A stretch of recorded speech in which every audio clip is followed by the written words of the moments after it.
Performance guarantee under RFRP. This is part 2 and this is in FAQ format on invocation, forfeiture, rights of Committee of Creditors and practical issues. This is a complete guide under IBC. Welcome back to our channel. This is a series on performance guarantee under the RFRP, request for resolution plan. In part 1, we have discussed the concept, legal basis, submission and validity, renewal and important aspects of the performance guarantee. Now in this part 2, we shall discuss one of the most critical aspects, that is invocation, forfeiture of the performance guarantee. Many professionals believe that once they submit the performance guarantee, they have fulfilled their obligation. That is not true.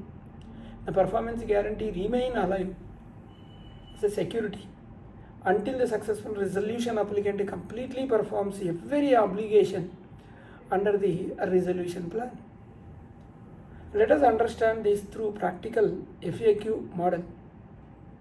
The first question, who has the authority to invoke the performance guarantee? Generally, the Committee of Creditors authorizes a designated lender or resolution professional to invoke the performance guarantee on behalf of the CoC. So this invocation is usually made by issuing a written demand notice to the issuing bank. Since the guarantee is unconditional, the bank is normally required to honor the demand without questioning the merits.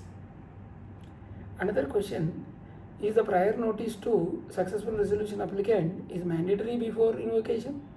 No. Because if the performance bank guarantee is drafted as an unconditional and irrevocable bank guarantee, then most of RFRP specifically provide that the performance guarantee may be invoked without making any reference to the successful resolution applicant. So the bank cannot insist upon prior notice. Next question, what is meant by an unconditional performance bank guarantee? Unconditional performance guarantee means payment is made on demand. The bank cannot investigate the disputes.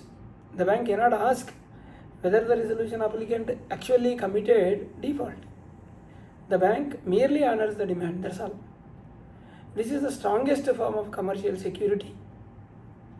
Can the bank refuse payment because the litigation is pending? Answer is no. Because this is unconditional bank guarantee, generally remains independent of the underlying contract. Even if arbitration, litigation or NCLT proceedings are pending, the issuing bank ordinarily cannot refuse the payment merely because the litigation or dispute exists.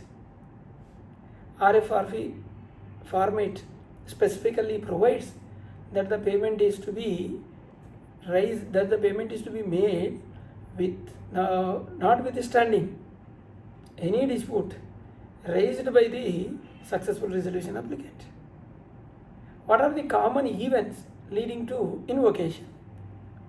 These common events includes generally the breach of letter of intent, breach of resolution plan, failure to implement the resolution plan, failure to obtain approvals required by the resolution applicant, failure to pay creditors, failure to renew the guarantee, and withdrawal from implementation. So these events are commonly listed in the RFRP. Next question, can failure to obtain statutory approvals result in invocation? Answer is yes.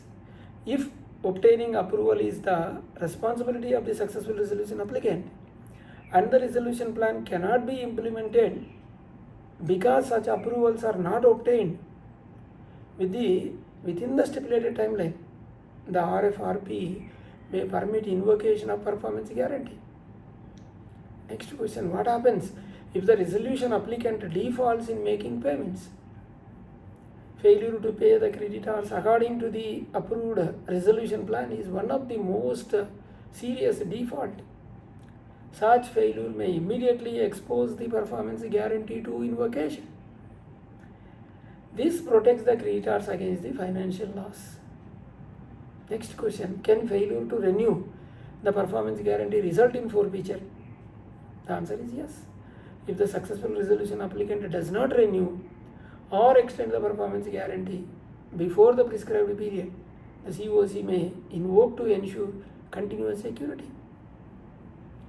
What happens if the resolution applicant becomes ineligible under section 29A? See, if it is discovered after the selection that the successful resolution applicant was ineligible under section 29A or became disqualified under applicable law, the performance guarantee may be invoked in accordance with the RFRP. What if the false declarations were made?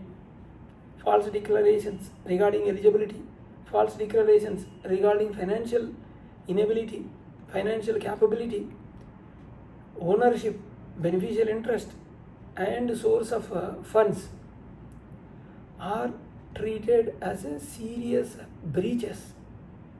Such misrepresentations may justify invocation of the performance guarantee in addition to the legal consequences. Can concealment of material facts lead to forfeiture? Absolutely. Concealing pending litigation, financial liabilities, ownership structure, or any material information can be treated as a fraud or misrepresentation. The RFRP generally authorizes forfeiture in such circumstances. What if the successful resolution applicant refuses to accept the letter of intent? Acceptance of the letter of intent is an essential milestone. If the successful resolution applicant refuses or fail to unconditionally accept the letter of intent, the performance guarantee provisions may be triggered and CoC may proceed against the applicant. Can the withdrawal of the resolution plan result in invocation? Yes. Once the resolution plan is approved by the CoC, withdrawal is viewed as a serious breach. RFRP usually permits invocation of the performance guarantee if the successful resolution applicant withdraws or attempts to withdraw from implementation. Can the consortium member escape liability? No. Whether the resolution applicant is a consortium, the member are generally jointly and severally liable. So the default by one member may expose the consortium to invocation of the performance guarantee. Is invocation is the only remedy available to the CoC? No. Invocation is the performance guarantee is only one contractual remedy. CoC may also pursue damages, contractual remedies, legal proceedings, other rights available under IBC and applicable law.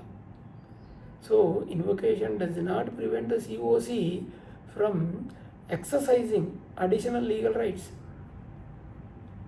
Does invocation reduce the liability of the successful resolution applicant? No, this is very important clause.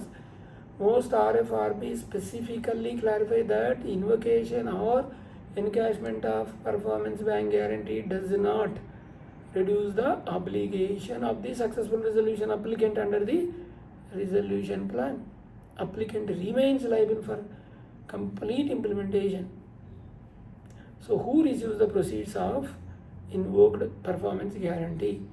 Normally the proceeds of appropriated for the benefit of the financial creditors in proportion to their voting shares in the Committee of Creditors.